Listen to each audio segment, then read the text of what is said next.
In 2008, Burhan Hassan, age 17, boarded a flight from Minneapolis to the Horn of Africa. And while Burhan was the youngest recruit, he was not alone. Al-Shabaab managed to recruit over 24 young men in their late teens and early 20s, with a heavy presence on social media platforms like Facebook. With the internet and other technologies, they've changed our everyday lives, but they've also changed recruitment, radicalization, and the front lines of conflict today. What about the links connecting Twitter, Google, and protesters fighting for democracy?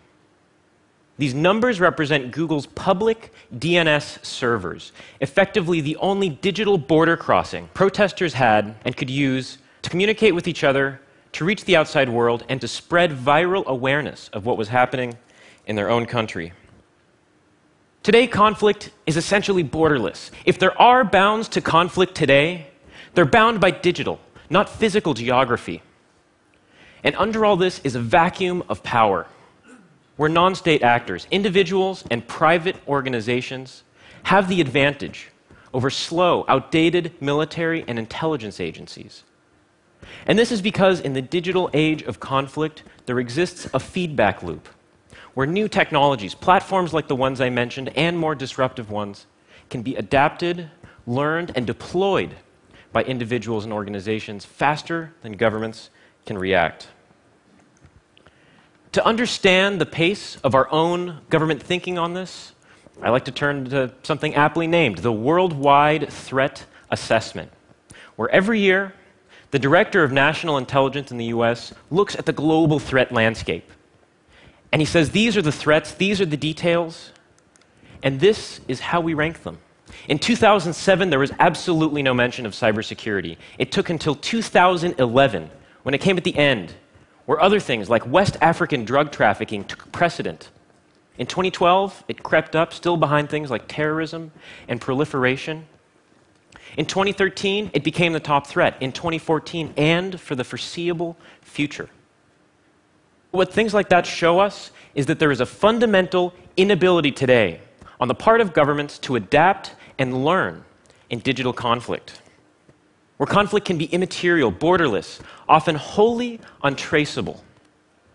And conflict isn't just online to offline, as we see with terrorist radicalization, but it goes the other way as well. We all know the horrible events that unfolded in Paris this year with the Charlie Hebdo terrorist attacks. What an individual hacker or a small group of anonymous individuals did was enter those social media conversations that so many of us took part in. #JeSuiCharlie.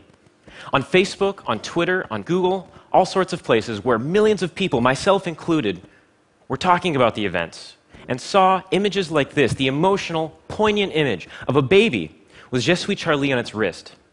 And this turned into a weapon. What the hackers did was weaponize this image, where unsuspecting victims, like all of us in those conversations, saw this image, downloaded it, but it was embedded with malware. And so when you downloaded this image, it hacked your system. It took 6 days to deploy a global malware campaign. The divide between physical and digital domains today ceases to exist, where we have offline attacks like those in Paris appropriated for online hacks. And it goes the other way as well. With recruitment, we see online radicalization of teens who can then be deployed globally for offline terrorist attacks. With all of this, we see that there's a new 21st century battle brewing, and governments don't necessarily take a part. So, in another case, Anonymous versus Los Zetas. In early September 2011, in Mexico, Los Zetas, one of the most powerful drug cartels, hung 2 bloggers with a sign that said, "This is what will happen to all internet busybodies." A week later, they beheaded a young girl. They severed her head, put it on top of her computer with a similar note. And taking the digital counter-offensive, because governments couldn't even understand what was going on or act, Anonymous, a group we might not associate as the most positive force in the world, took action. Not in cyber attacks, but threatening information to be free. On social media, they said, "We will release information that ties prosecutors and governors to corrupt drug deals with the cartel." And escalating that conflict, Los Zetas said, "We will kill 10 people for every bit of information you release." And so it ended there because it would become too gruesome to continue. But what was powerful about this was that anonymous individuals, not federal policia, not military, not politicians, could strike fear deep into the heart of one of the most powerful, violent organizations in the world. And so we live in an era that lacks the clarity of the past in conflict, in who we're fighting, in the motivations behind attacks, in the tools and techniques used, and how quickly they evolve. And the question still remains, what can individuals, organizations, and governments do?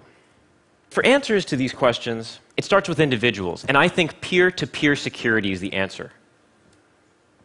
Those people and relationships that bought over teens online, we can do that with peer-to-peer security. Individuals have more power than ever before to affect national and international security.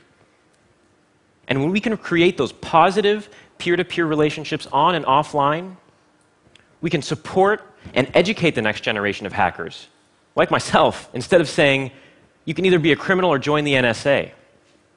That matters today.